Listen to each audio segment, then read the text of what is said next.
พนิชโลได้หันไปเข้าก่อนแล้วว่าปีใหม่ฟ้าใหม่เป็นนางการแบบสวดมนต์แล้วก็เสกสรรบรรดาแม่มีสุขภาพแม่ในสายที่เราเสกแล้วก็ให้สนุกในที่โดยเฉพาะอันของพี่ซี่แหละโอ้มันเป็นคนในนอกที่สามที่สองที่เราอยากขอเป็นคนดีสมกับเป็นประวัติศาสตร์อันนี้นักวิจัยที่อาจารย์ตั้งหน้าที่อาจารย์ไม่ได้ถึงคนเดียวมีอย่างที่เราโดนมวยโดนนั่นเลยเหมือนกันกับนักศึกษาที่อาจารย์เป็นคนสื่อการเมืองขอให้อยู่ในห้องนี้ทุกคนจะคนม่วนหนังน้ำเดี๋ยวตัวนี้ให้จับชินเอาไว้ชินเอาไว้บอสบอส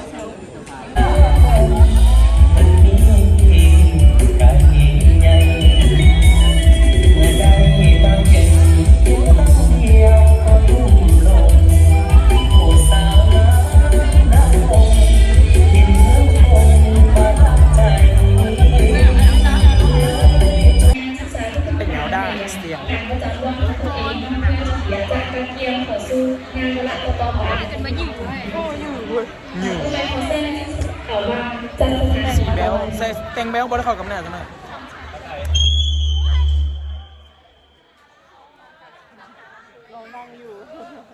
แอบแรงอยู่ทรงคนบุญที่แค่ผู้มีเกียรติทุกท่านขอแสดงความเคารพนับถือมาอย่างท่านอาจารย์ทัศน์ร้อนของคณะบดีคณะนิสิตนักศึกษาทั้งหมดทุกคนนอนที่เข้าร่วมงานเฉลิมฉลองปีใหม่ของพวกเราในปีนี้ขออวยพรและประทานพบแต่สิ่งดีๆเข้ามาในชีวิตมีสุขภาพแข็งแรงความเจ็บกระไดความไข้ยังมีพรใดประเสริฐพรใดเลิศล้ำจงมีแก่ประทานมีแต่ว่าข้อให้อย่าเจ็บอย่าจนมีย่างกับข้อให้ห่วงกันมวลซื่นต้องผ่านมวลซื่นอาจารย์ฟังเราเป็นศึกษาและครูอาจารย์ทั้งหมดนะว่า5 ตัว 6 ตัวตีตัวตามตัว2 ตัวขอขอบใจขอบใจหลายๆเนาะครับอาจารย์สอนมีแต่ว่า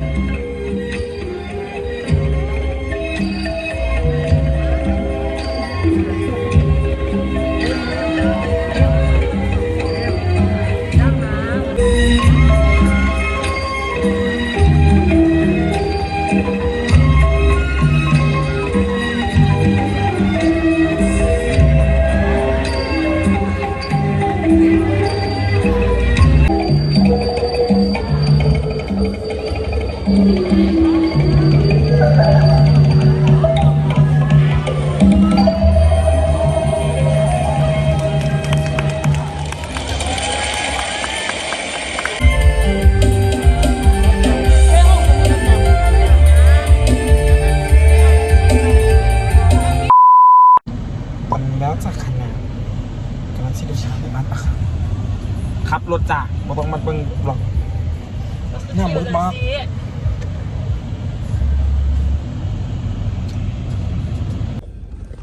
ไปแต่มือเดียวแต่ว่ากระเป๋าคนละ2 อัน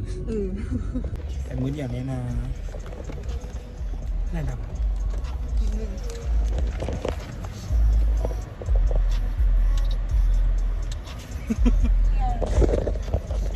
ล็อกวี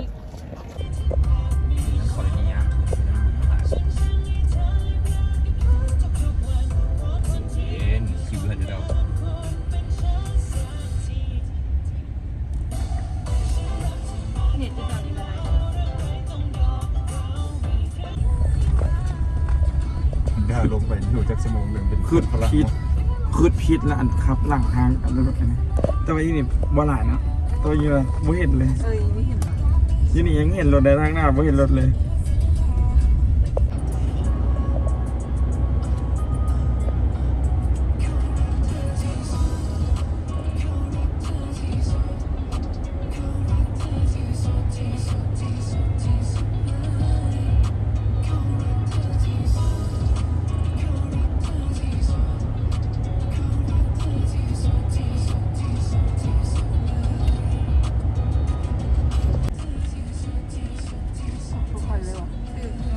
ทุกคัน คือควายขาวปะดิ แล้วกวกปะ ต้องกวกเลย ไม่ใช่บนกวก เนี่ยคือการที่มีตำรวจอยู่ทางด่วน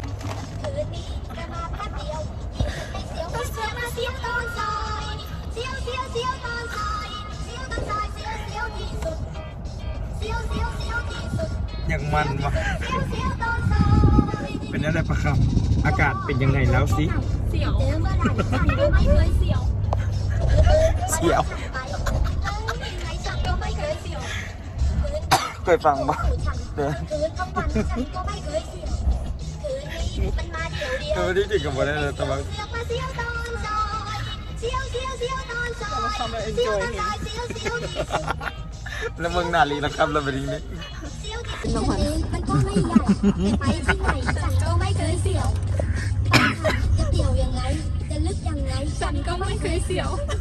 คนร้ายบุกเข้ามาที่ท่านู้นท่านี้ฉันก็ไม่เคยเสียวคืนนี้มันมาอีกเที่ยวเต็มเผลอแป๊บเดียวแท็กเสือกมาเสียวนอนซอยเสียวเสียวเสียวนอนซอยเสียวนอนซอยเสียวเสียวที่สุดเสียวเสียวเสียวที่สุดกระมวลอยู่เสียวที่สุดเสียว Enjoy เว้ย ตอนนี้นาแมนเขาหากระลงสากทางด่วนอยู่มานาซอนทางด่วนแรกเนาะแล้วเขาก็ออกมานี่ก็คือทางหน้าทางด่วนเนาะโดยให้มาตามยีเด้อยุสุลงเด้อลงแมนบ่ฮับประกันเนาะทำไปก็ผมนางงาม เบื่อตัดหน้ามันโค้งไป ฟังมันเย็นแล้วรออะไรในวันนี้เลย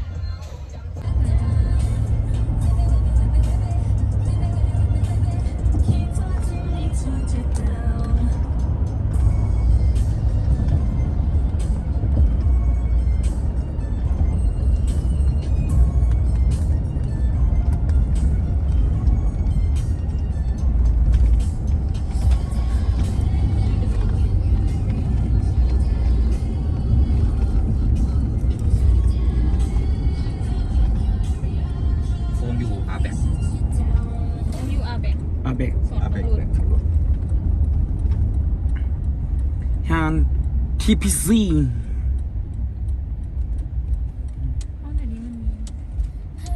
เว้นนี่ป่ะคือเจ้า นี่ป่ะ อุ้ยวันนี้ว่ะ สมพรเนาะคือมี เป็นอย่างเคยจะดี ว้าวทีพีซี เอาพูดใกล้เลย เขาไม่จอดใช้ห้องเลยนะครับ ทำยินดีก่อน จอดเห็นรถไม่ได้ใส่ก้น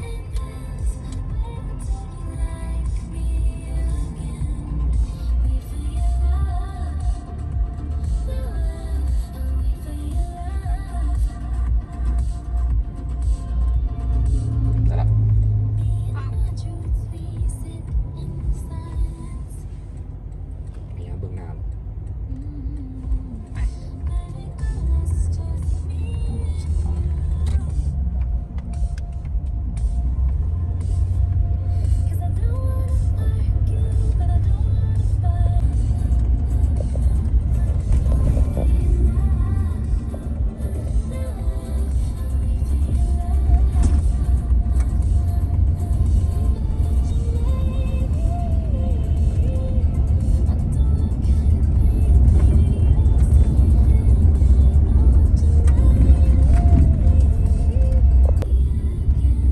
น้ำลงเยอะมาก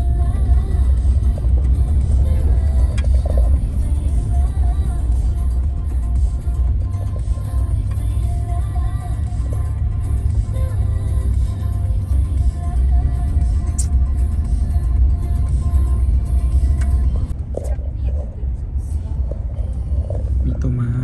ถึงแล้วค่ะ แล้ว นี่ตกงัวนะมึงอีกนะ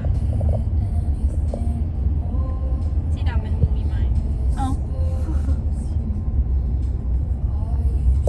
สีขาวเป็นตะบังตามตูดมาเลย พอดีกินปิ้งงัว ปิ้งงัวเผา ซอยจุจอยเลยแม่มันมาอยู่ไหน แต่มาส่งเครื่องวะ ตันตันตันตันตันตันตันตันตันไปกันเลยดีกว่า เอาได้แล้วมึงเขาว่าเขาซื้อข้าวเวลาใครรู้อ่ะ ส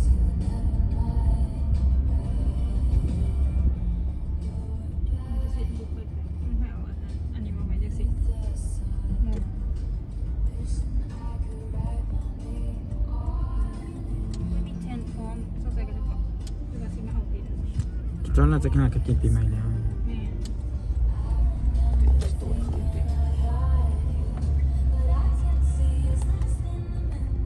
บุ้มบุ้มไม่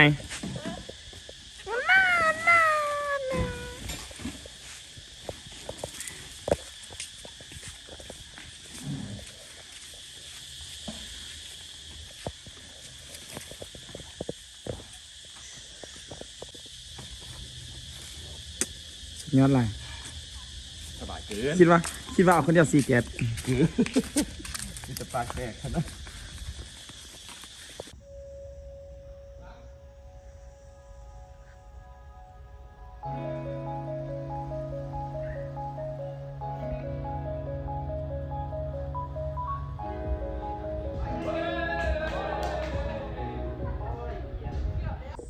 อุ้ยมีน้ำแกะด้วยแม่นานมาแล้วทุกทานมาแล้ว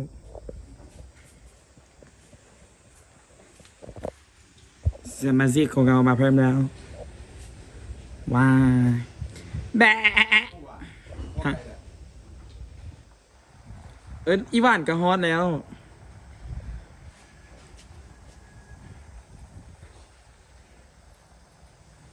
ดี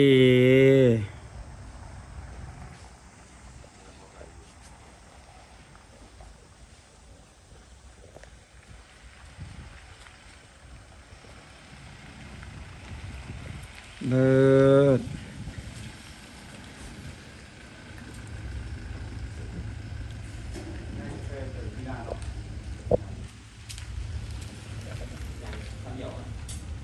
2 คันกับหมู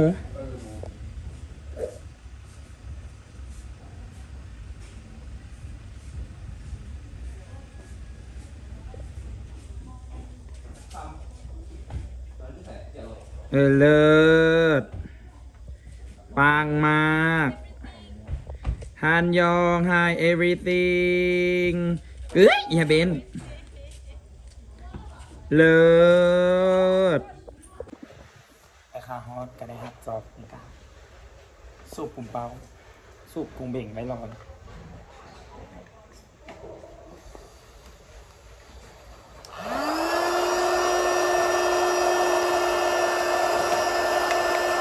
小ช่างหาว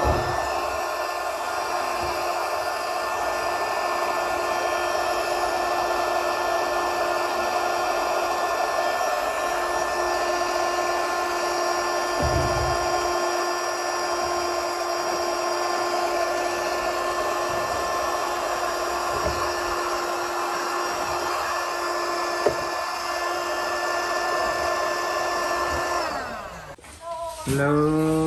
ศโลด Hello Kiki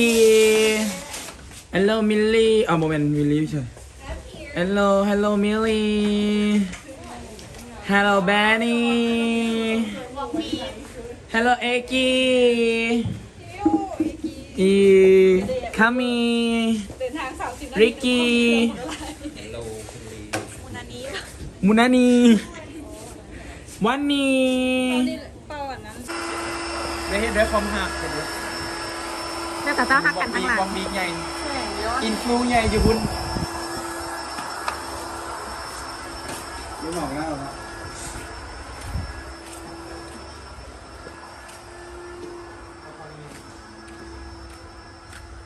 ฮา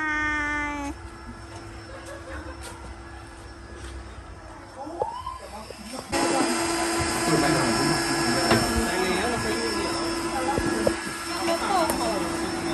ไม่กินทีเดียว สว่างแฮร์โอ้ฮะนี่มาเข้าไปน้ำกันดูแบบสว่างแฮร์เอาสว่างแบบกับคนไหลแน่สว่างงี้ เขาได้คนหนึ่งไม่อยู่มุนาเข้ามาแล้วใส่กล้องหน้า เอาแบบว่าเขาต้องปิดกล้องก่อนเป็นบอก น่าจะ นักศึกษาเจ้าหกลุ่มนักศึกษานักศึกษาปรล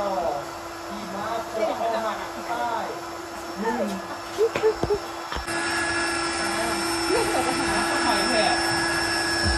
เฮ้ยมูนา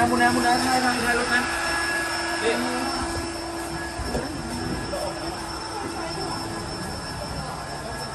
เอาไม่ออกหรือเอาตรงนี้ออกไหมปกปันแบบรุ่นมันเป็นสีอะไรเดี๋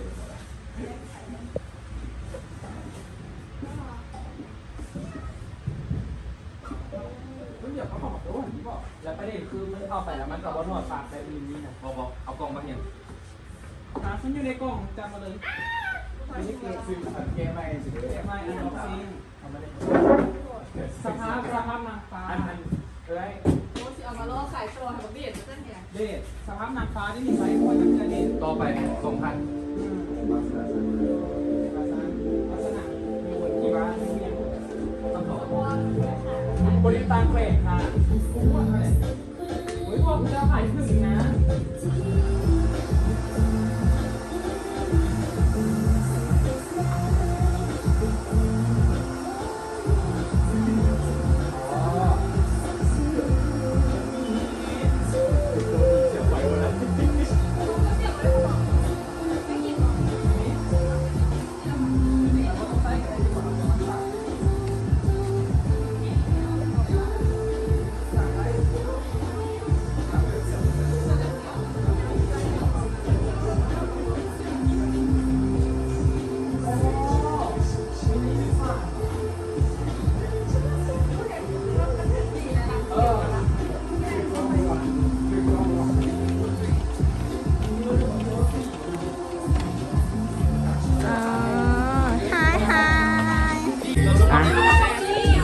5,000 มาน้อย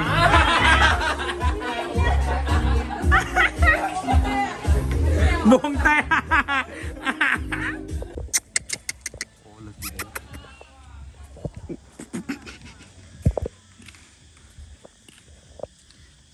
ได้อยู่บนเลิกปันไหนเฮ้ยตีนยันกันมวนประเดิมดูเด็ดนี่ไปยืน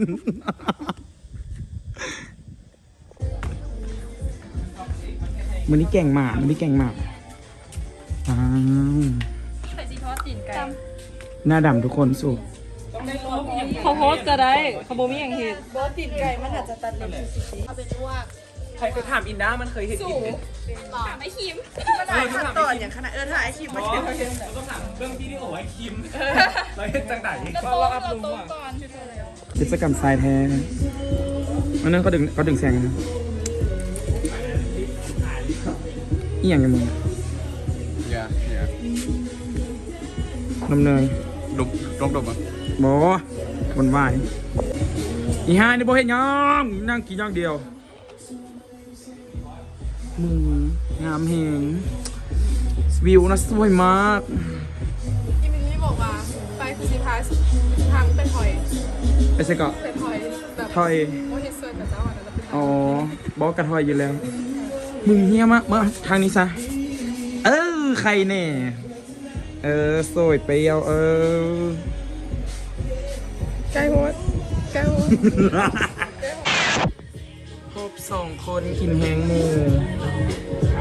ในขณะที่ทุกคนกำลังเฮ็ดอาหาร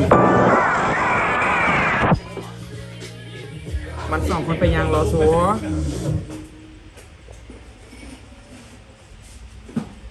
ซูชิไปใส่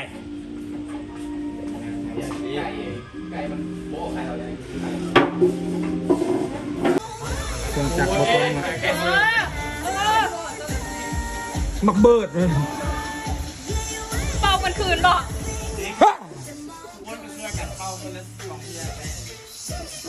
แล้วจุ๊บเดี่ยวแล้วคุกปากมันต้องอย่างเก่า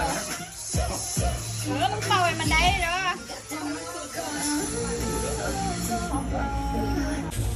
กิจกรรมสายเท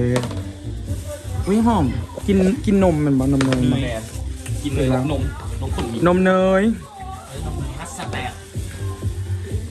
กินกล้วยให้หอมกินดูกินโซดูลิกมาหนึ่ง มีแต่ฟองออกก็เลยเนาะกินนมเนยก็เป็นรุ่นในการสิได้เต้นเอกเต้นไปในเมืองแล้วกัน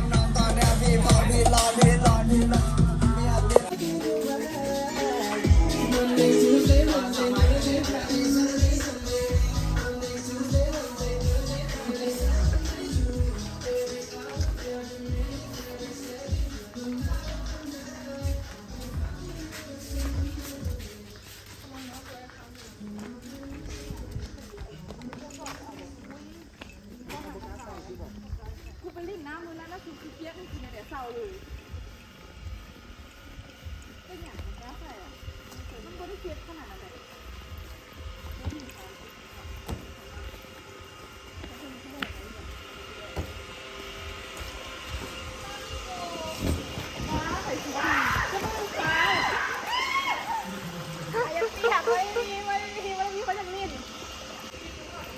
้ยมึงก็ต้องปีนออก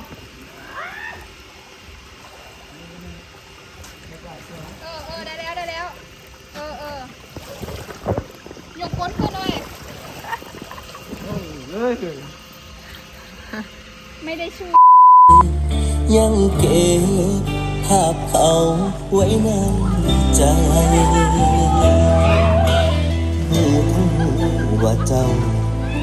มีคนใหม่แต่หัวใจยังบอกโตเป็นว่าหุ่นหอยยังพอได้ตายแต่คนที่งมงายมีแต่ตายตาโง่คือจะเท่าตอนนี้หัวใจมันเจ็บฮาโล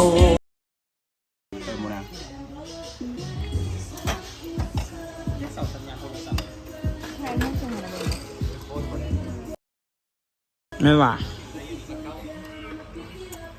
มันออกอากาศบ่ได้อย่าเห็ด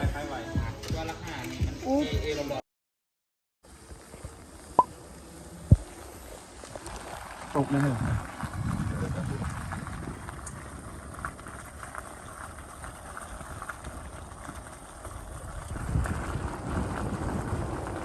ว่างเกิดเราจะมีสิทธิ์คิดอะไรที่ท่านไปได้บอก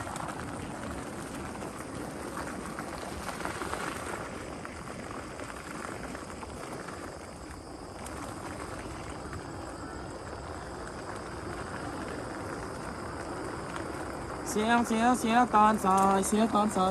ที่สุด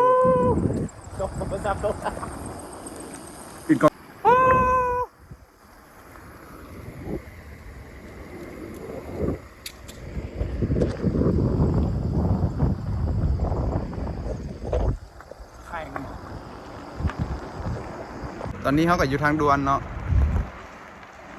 รอดอุโมงค์บอก รถเหรอ มันรอดได้เลยมูสิครับแล้วเขาสิไปเห็นอย่างไร อะไรครับ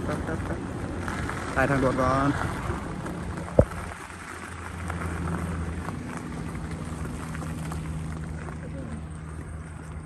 ก็กลับสิ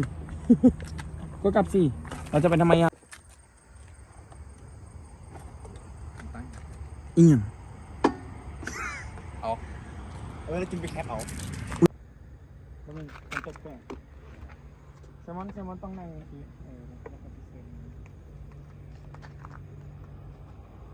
มาเจ้าเห็นไหมเจ้าเห็นไหม เอาไม่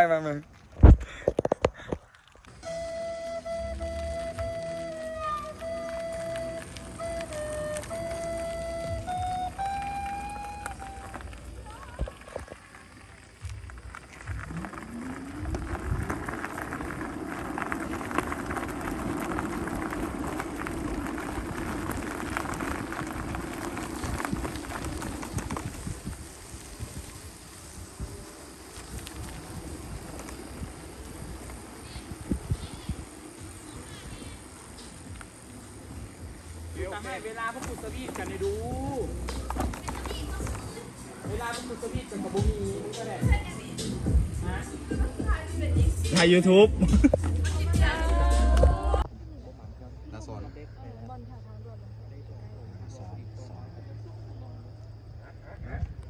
ไปดับมันไม่ได้อ่ะไปอัดแบตเบิร์ดให้ได้มั้ยถึงนั้นเนาะไปเบิร์ดให้นี่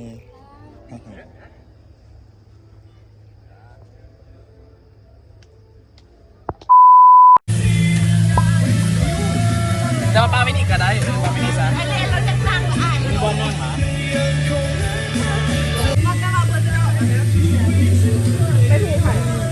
พี่นาเดียว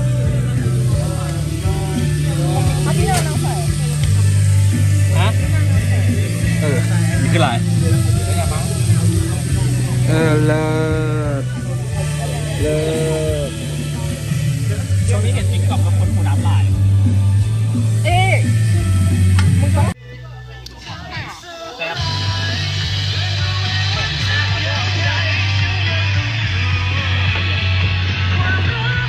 เซียว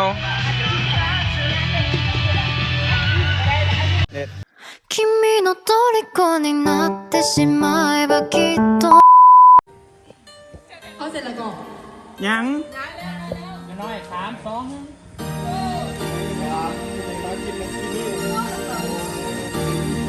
2ยังไม่มีคำ ฉันยังมองจนเจอ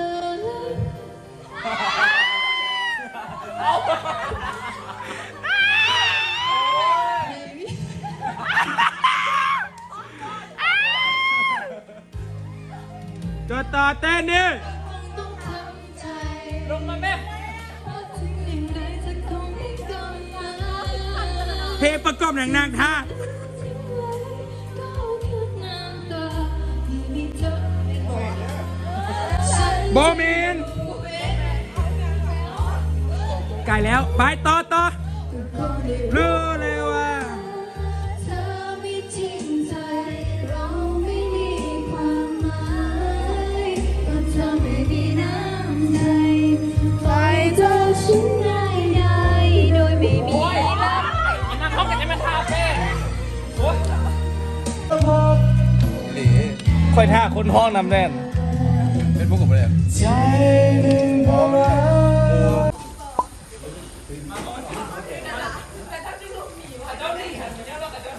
จะให้คนละทันคนละทัน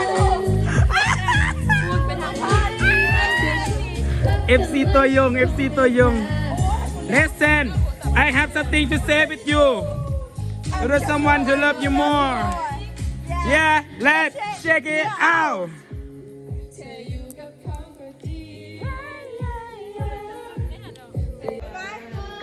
เนี่ยอันนี้วิดีโอเปล่าเขาถ่ายเปล่าโอ้ย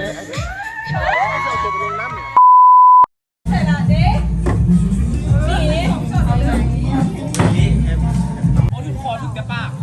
มันหน่อยไงแต่แบบ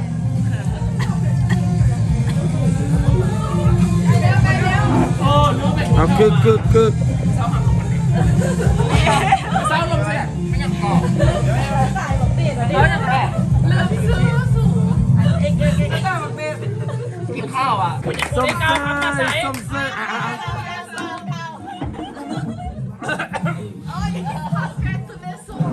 คอนกราตูเลติออนหลายหน่อยนึงเนาะ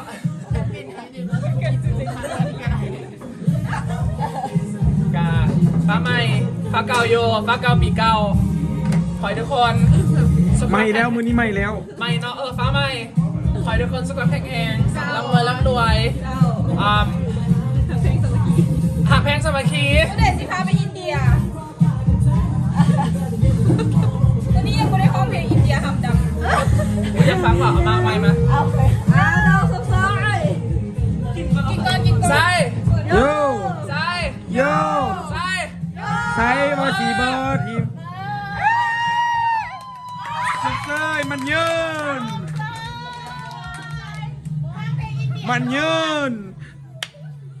มาเอาต้องเบอร์ให้กูเลือกเพลงไหม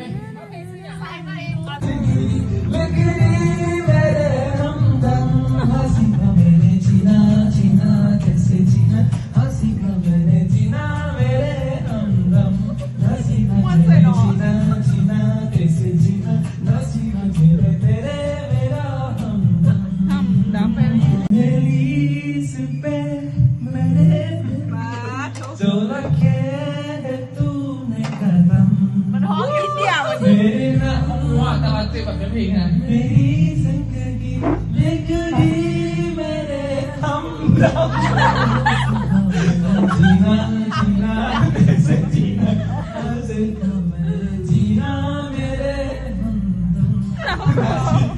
วายเจอสกอยติดปีก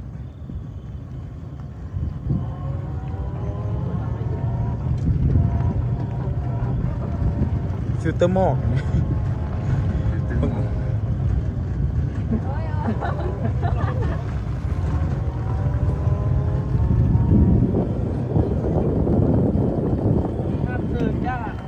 นายกที่ประเทศพร้อมด้วยภรรยาเรียกสมส่วนเรลลี่สมส่วนอินดี้สมส่วน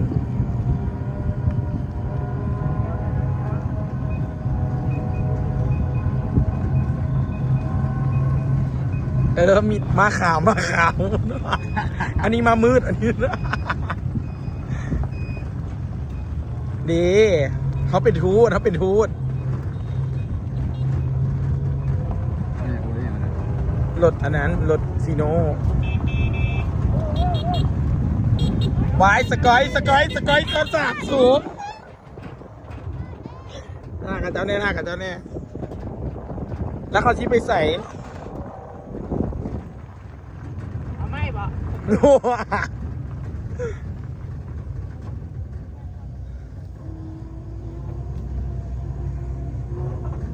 เลยฮอตแล้วจอดบนหกคุณนะ อ๋อส่งโดยสารก็แม่ ท่านทูตวิลเดช ท่านพี่ระเดชพร้อมด้วยภรรยาเชิญเชิญทาง สกอย อีกี้มันเป็นสกอย อุ้ยต้องเอากูขึ้นซ้อนนำต้องเอากูขึ้นซ้อนนำเฮ็ดคือฮุบนั่นน่ะ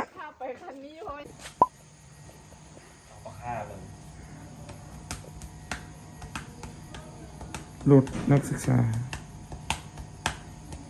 ขยมไป1 2 3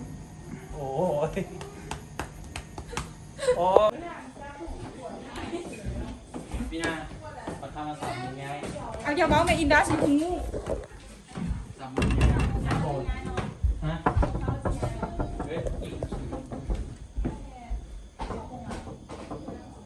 นี่นายนะยังไม่ได้อาบน้ำสักไม่แผ่นะของเขาเลยอย่าพูด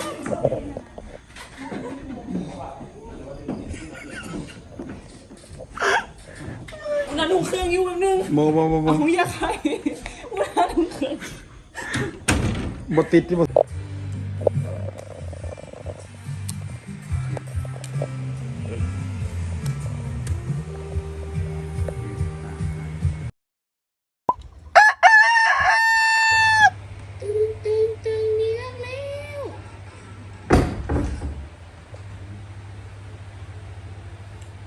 ตื่นเลยแห้งมา ยังไหวอยู่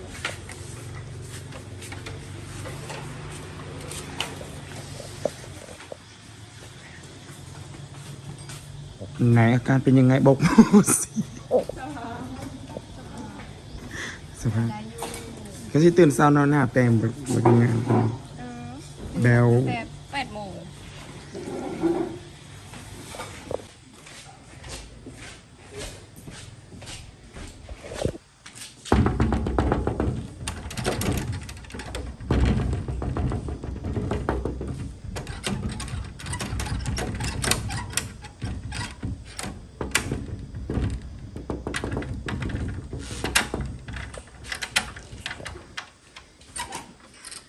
สบายดีพากันตื่นเมื่อแล้วบ่เจ้าอันนั้นแล้วนะเป็นยังไงฟันดีผีใบหัวหรือไม่อ๋อสมพอวันนี้สมมติว่าอันนั้นสาวห้องเพลงเนื้อหัวเพิ่นอยู่นี่ว่าวันได้ยินว่าเพิ่นว่าสาวห้องเพลงยันว่าหัวเพิ่นอยู่นี่แล้วได้ยินเสียงบอกเขาห้องเพลงผมว่าก่อนนอนอยู่นี่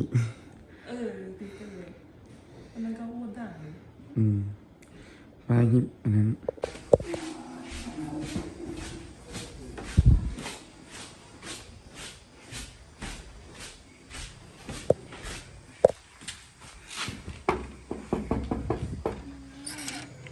กอันยองเป็นแล้วได้เช้าสดใสในวันนี้เลยไปค่ะเพราะว่าหากระตื่นเลิศไปค่ะบอเห็น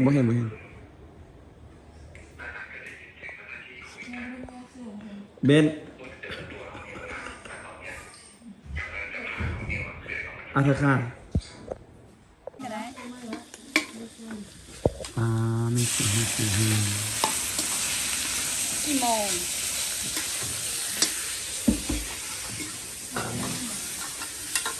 มี แผนกอาหารเช้า แซ่บปะคะเห็นแซ่บ แม่นสบอกอันนี้สำคัญอยากกินละ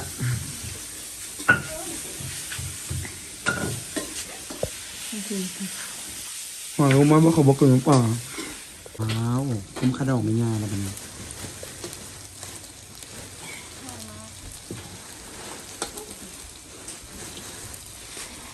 อันนี้สวยยังรอหลายจะกินก็เป็นอย่าบอกแม่มาแต่งเอาเด้อใส่รถเขาบอกใส่เบิร์ดเลยลงไปมากันอยู่ เห็ดบล็อกว่ะ อันนี้กระเพาะบ้าน ดำเนาะ เอา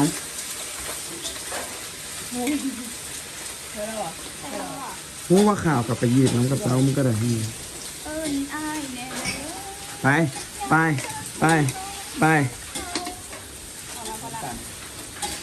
หน้าหักที่สุดไลออนหน้าหักที่สุดเลย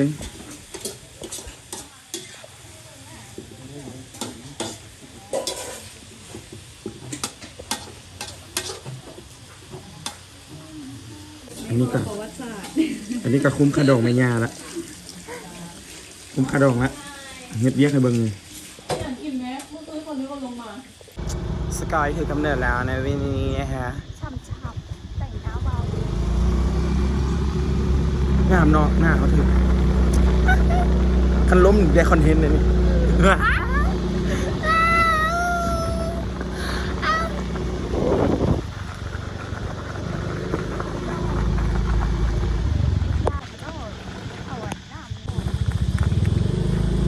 เอารถไปกับเต้าซีซายสู้เอารถไปส่งดอกซากุระ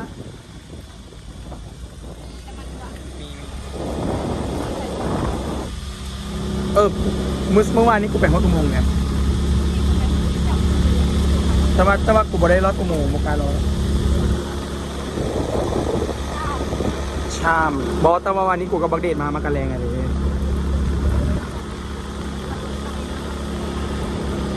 พวกกูกับมาต่อเป็นชิโตะตัวพวกกูประการรถอันนี้เนาะเป็นโครงการพันล้านของน้องนาน่าเนาะซึ่งเราตั้งใจไว้ว่าจะพาประชาชนลาวจะล้านกว่าคนมาอยู่นี่เนาะซึ่งสำหรับพฤหัสหลังนี้เนาะเรื่องค่าจะหลังเนาะจะว่าสามารถที่ได้ประมาณขั้นต่ำ100 ล้านคนเนาะสำหรับคนที่มาสนใจโครงการของพวกเรานะสามารถโทรมาปรึกษากับเจ้า2เป็นเจ้าของได้นะที่เบอร์212224236248อันนี้เนาะทางโครงการเนาะเราไม่ต้องห่วงเรื่องน้ำประปาเนาะเพราะว่าเรามีให้ใช้อย่างครบถ้วนเนาะนอกจากนี้เนาะคันว่าเงาบุ้มยังเฮ็ดจะเป็นต้นไม้ก็สามารถมาปีนได้มาได้เพื่อเป็นสิริมงคล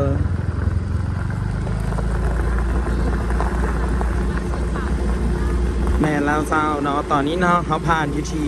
สระว่ายน้ำของนางบินาเนาะซึ่งก็เป็นบ่อกบเนาะและอันนี้เป็นบ่อต้มเนาะที่ว่าบินาเราเอาไว้เพาะผิวงามแบบธรรมชาติบำบัดด้วยบินาอยากงามบายบินาบางทีลอดอุโมงค์มา into the new world ดอย Lucky for you 2024กลับมาส่วนปาล์มของเขาเนาะเป็นส่วนปาล์มที่ปลูกมาแล้ว100 กว่าปีเนาะซึ่งฮากเบียเนาะเฮาบ่ได้เอามาจากแหล่งธรรมดาพี่น้องเฮาเอามาจากแหล่งเทือกเขาเอเวอเรสต์บอนที่ต้นไม้เติบใหญ่บ่หลายแต่ก็ได้น้อยนึงแต่ก็หลายอยู่สำหรับใครที่มาสนใจอยากจะมาปีนต้นปาล์มหรือว่าหับตัดต้นปาล์มเนาะหรือว่าเอาน้ำมันปาล์มสามารถติดต่อมาได้มีได้ป่ะ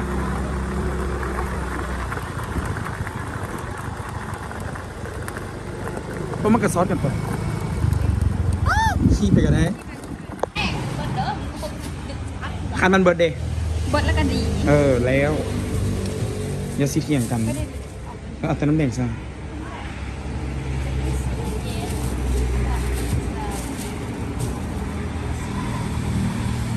มีพันหนึ่งบอล โมมี เลือกก็ได้ป่ะกำไรก็กำไรน้อย ไปค่ะ ยืนบนถนนทนสู้เพื่อฝันลำพังไปไม่ไหวเรียน เล่นใส่รถก่อน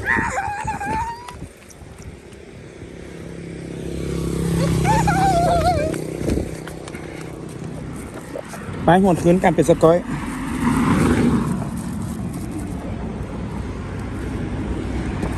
วันนี้สิพาน้องพี่นาส่วนเลนมึงถ่าย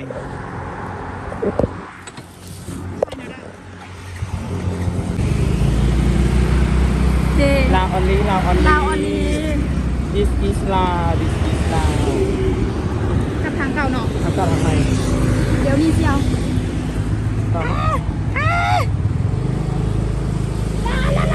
ซาเล้งอุ้ยอยากหยิบซาเล้งเราขับเลย แต่สีดำโคตรกูก็ได้ กูโบกกันแดดแล้ว เราไม่กลัวเพราะเราใช้กันแดดโบเมนละโบเมนโฆษณา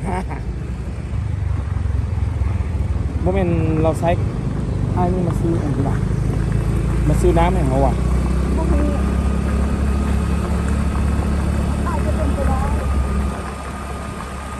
ทำมาซื้อน้ำ2 ห่อแบบนี้ดิ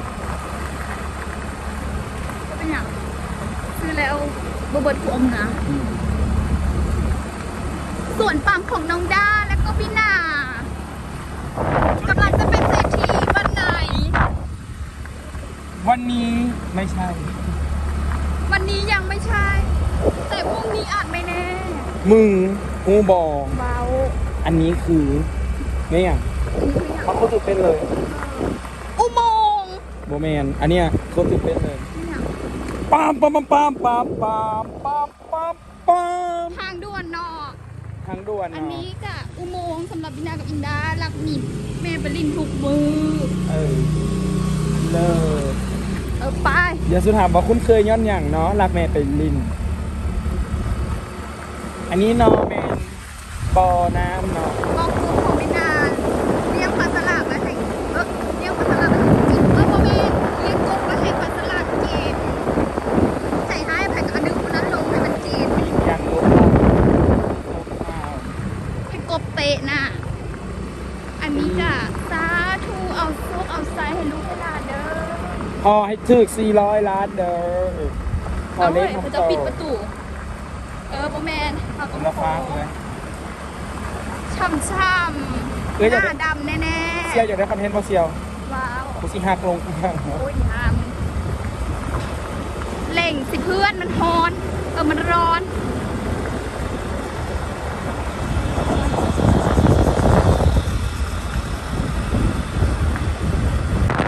กำลังจะเข้าไปในส่วนโตโยต้าของ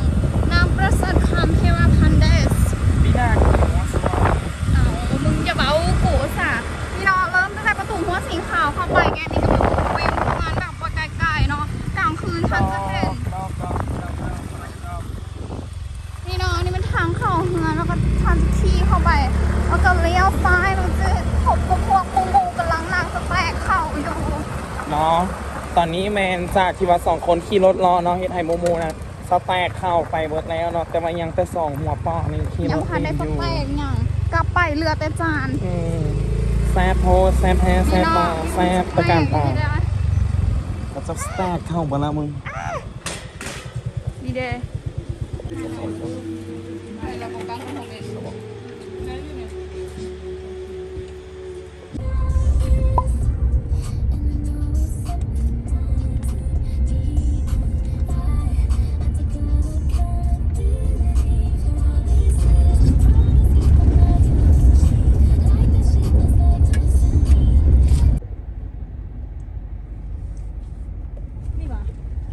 อืม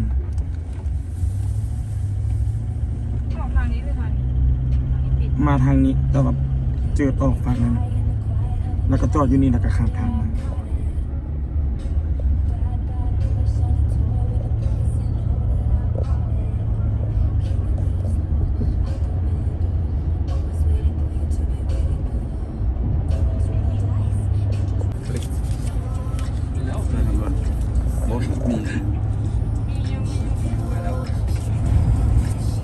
กันลิ้นไพ่มัน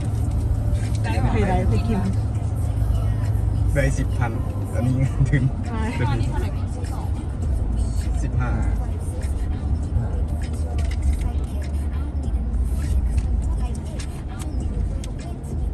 ที่ไหนกูด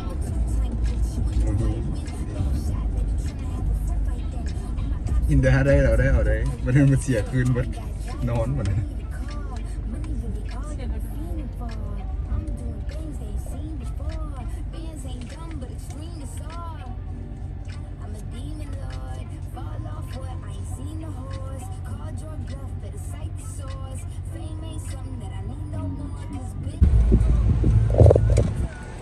กลับบ้านจ้ากลับบ้านจ้ามีกระจกให้เนี่ย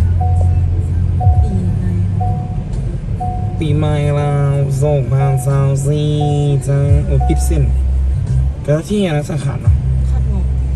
โบที่บอก กูไม่ได้เห็นแต่เช้าจุดกว่าคำว่าเห็นแต่เช้าเป็น อันนี้ก็ฮอตออนกลับบ้าน เสียงก็คือบ้าไหวแล้วก็คืนซื้อยาวมันก็เป็นคลิป one day vlog one day plus มือครึ่งบล็อก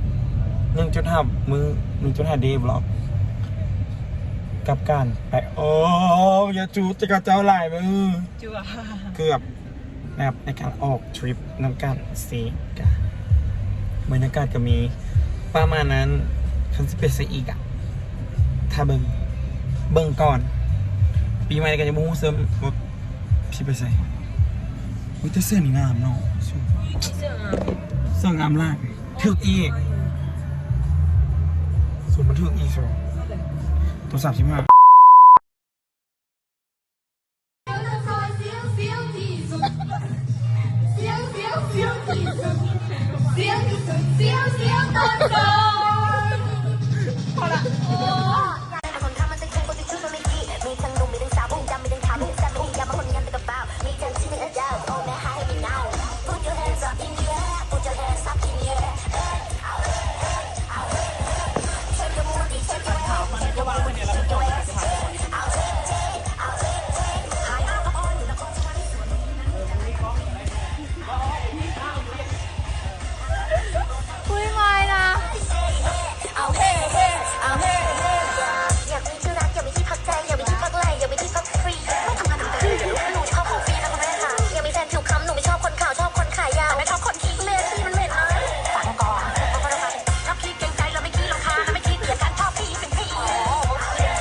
มันมีเราไป